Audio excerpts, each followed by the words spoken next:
Нурпресстин жаңылыктар түрмөгү саламатсыздарбы? Каракол шаарында жаңы аэропорттун курулушунда кырсык болуп, 3 жумушчуну темир конструкция басып калган. Азыркы учурда 2 каза болуп, бирөө оор абалда жандандыруу бөлүмүндө жатат. Кырсык кечээ болгон. Маркумдардын жакындары курулуш жүрүп жаткан жерге келип, президентке кайрылып, жооптуу адамдарды жазага тартууну талап кылып жаткан видео социалдык тармактарга тарады. Мындай маанилүү объектиде коопсуздук чаралары сакталганбы же сакталбаганбы деген суроо баарыбызды түйшөлтүүдө. Бул учурда буйрутма берген тарап эл аралык Манас аэропортунун жетекчилиги канчалык бир деңгээлде жоопкерчиликти алабы? Себеби буйрутма берген тараптагы курулуш компанияларын тандоодо мүчүлүштүктөрдү кетирбеш керек экени көрүнүп калды. Белгилей кетсек, буга чейин дагы Тамчы аэропортунун айланасын тозгон дубал кулап калып, коомчулукта бир топ сынга алынган. Азыр 2 тууган каза болду. Анын аркасынан 7 бала жетим калды. Мына балдары ыйлап келди. Урматтуу президент Садыр Нуркожоевич. Алар дагы ушул аэропорттун салышына өздөрүнүн эмгегин салалы деп келишкен. Бирок тилекке каршы мына ушул жердин жетекчилеринин айынан мына ушундай жыйынтык болду. Урматтуу президент, сиз бизге ушул аэропорттун жетекчилерине бардыгына чара көрүп бериңиздер суранабыз.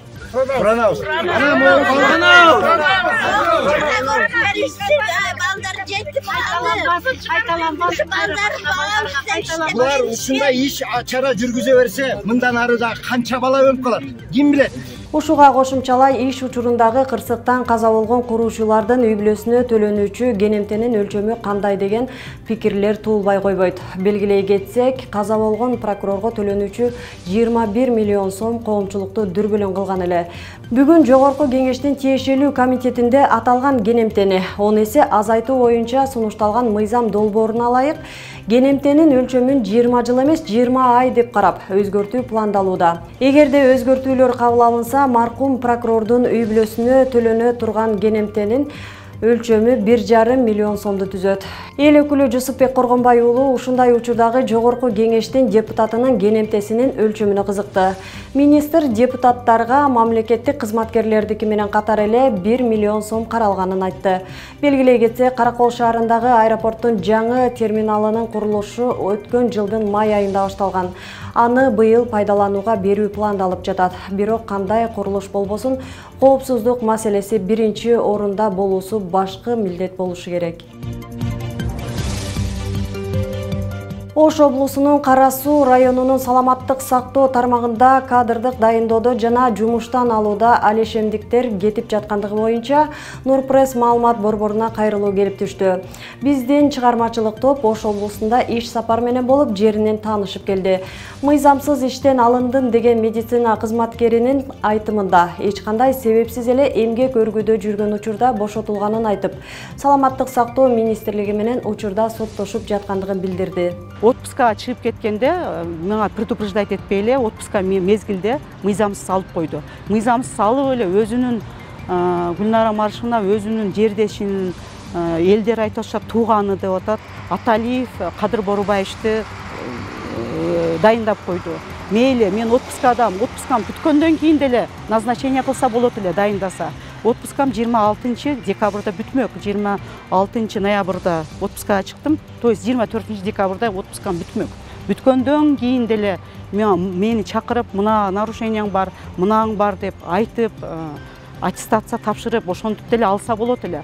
Ал шашып кетип эле 2 декабрда эле жумуштан алып койду. Мен кирдим Гүлнара Маршевнага. Кирип, не себептен мен азыр отпускадамын, не себептен мени жумуштан алып атасыз, эмне мен кемчилик кетирдим десем, мен сен менен иштешпейм деп негизин айтпай койду. Мындан тышкары Кара Суу районундагы саламаттыкты сактоо тармагына караштуу жер тилкеси дагы белгисиз себептер менен жеке менчикке өтүп кеткендиги айтылууда. Бул иштин чын төгүнүн билүү максатында саламаттыкты сактоо министрлигине жана жергиликтүү бийликке кайрылганыбызда тактап көрүүгө убакыт талап кылынаарын билдиришти. Иштин чоо жайына Нурпресс маалымат борбору кийинки чыгарылышта экинчи тараптын үнүн угуп кененирээк токтолмокчу. Кыргызстанда трансулуттук ири вебкам студиянын ишине бөгөт коюлду. Вебкам студиянын башчысы Даниэль Ажиев качуу максатында 2023 жылдын 31 майында Кыргызстандын аймагынан чыгып кеткен. Ал Бириккен Араб Эмирлигине учууга аракет кылып жатканда УКМКнын талабы менен Өзбекстандын укук коргоо органдары тарабынан кармалып, 4-июнда Кыргызстанга өткөрүлүп берилген. Бул адамга таандык 3 чоң студияга тинтүү жүргүзүлүп, 80 даана компьютер табылган. Аталган кызматты көрсөтүүдө моделдер делүүчү кыздар тартылып, ал жерде 30 оператор 3 нөөмөт менен иштешкен. Жалпысынан ар кандай сайтта акча үчүн интимдик мүнөздөгү кызмат көрсөтүү ишин уюштурган топтун 300дөн ашык мүчөсү Ажиев тарабынан чет өлкөдө түзүлгөн аянтчалардан эбегейсиз киреше таап турган. Эскерте кетсек, Даниэль Ажиев алгач 2018 жылы өз батиринде вебкам студия уюштурган үчүн кармалган. Ал жолу 30 000 сом айып пул төлөп кутулган. Кийинчерээк ага байланышкан эң чуулгандуу окуя 2020 жылы коронавирус пандемиясы учурунда болгон.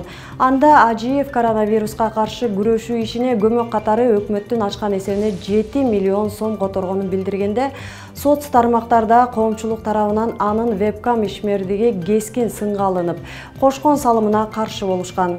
Ага жооп айткан Ажиев адепсиз кылык жоругу жана кордогон сөздөрү менен элдин эсинде калган. Бул үчүн бир нече ай СИЗОдо жатып, кийинчерээк психикалык ооруканага которулуп, ал жерден 2021 жылы чыгып кеткен. Ал эми бүгүнкү күндө кармалган Ажиевди жана анын вебкам студиясын кандай тагдыр күтүп турат? Адаттагыдай эле бул адам суудан кургак чыгып кетеби же кылган кылмыштары үчүн жоопко тартылабы? Азырынча белгисиз. 2023 жылдын 5-июнунда УКМК оперативдүү тобу тарабынан бийликти күч менен басып алуу максатында төңкөрүш уюштурууну көздөгөн 30дан ашык адам кармалды. Үйлөрдө тинтүү жүргүзгөндө кылмыштуу максаттарын тастыктоочу далилдер жана буюмдар табылган. Кармалгандар УКМКнын убактылуу кармоочу жайына киргизилди. Алынган маалыматтар боюнча негизги уюштуруучусу Элдик кеңеш саясий партиясынын төрайымы Роза Нурматова деген айым болгон. Бул уюшкан топко өлкөнүн ар тарабынан, коомдун ар кайсы катмарынан 100дөн ашык адамдар тартылган. Маалыматтар боюнча уюштуруу маселелерин каржылоо жана негизги кызмат адамдарына сыйакы төлөө үчүн чет элдик булактардан каражат алышмак. Алардын таласта адамдарды топтоо боюнча телефондон сүйлөшүүсү дагы жазылып алынган. Жаңы мынакей мына каймеден Манас деген айылдан мен өзүм машинем менен дагы бир степ менен чыгып баратабыз. Мен бакаятта бүт балдар чоңулткан эч болуп калбады. Аларды таласка түш десем түшүшпөйт. Тыйындары жаган бүт өзүм чоңулуп баратам. Анан бүгүн кечирээк болуп калат эми, эртең менен кылабыз да. Встреча. Жок. Сен канчада келип түшөсүң? Мага чалгының дагы сен кызыктың болсоң, главный сен керек элең да.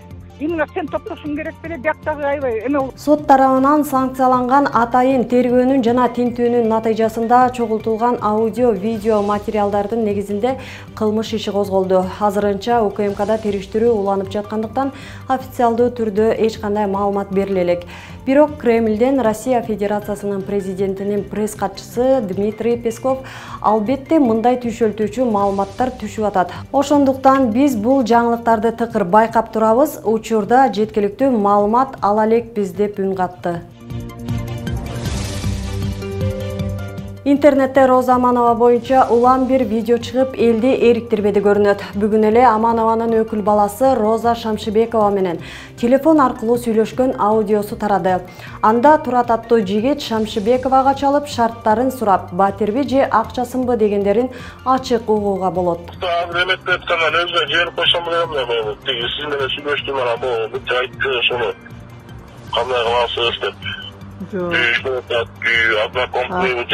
Албай, илгертен бери алданып көнүп калганда Роза. Дагы ошентип алдап коеюн деп атты. Өзүнүн оозунан угайын дегем, ошо өзүнүн оозунан уксам жакшы болот эле. Жогорудагы сүйлөшүүлөрдөн ар кандай суроолор жаралат. Эгер баары мыйзамдуу болсо, эл артисти Шамшыбековага эмнеге батир алып бергенге даяр? Учурда батирлердин кымбаттыгына баарыбыз күбөбүз. Белгилей кетсек, бул чырдын башы Токтогулдагы мал базарынан башталат. Талашка түшкөн мал базарга бир эле учурда Роза Шамшыбекова, Бактыгүл Сейитбекова жана эл артисти Роза Аманова ээ болгусу келет. Окуяга көптөн бери эле эл өзү күбө болууда. Айтор бул чырдын акыры эмне болуп бүтөт жана мыйзамдуу ээси качан аныкталат белгисиз.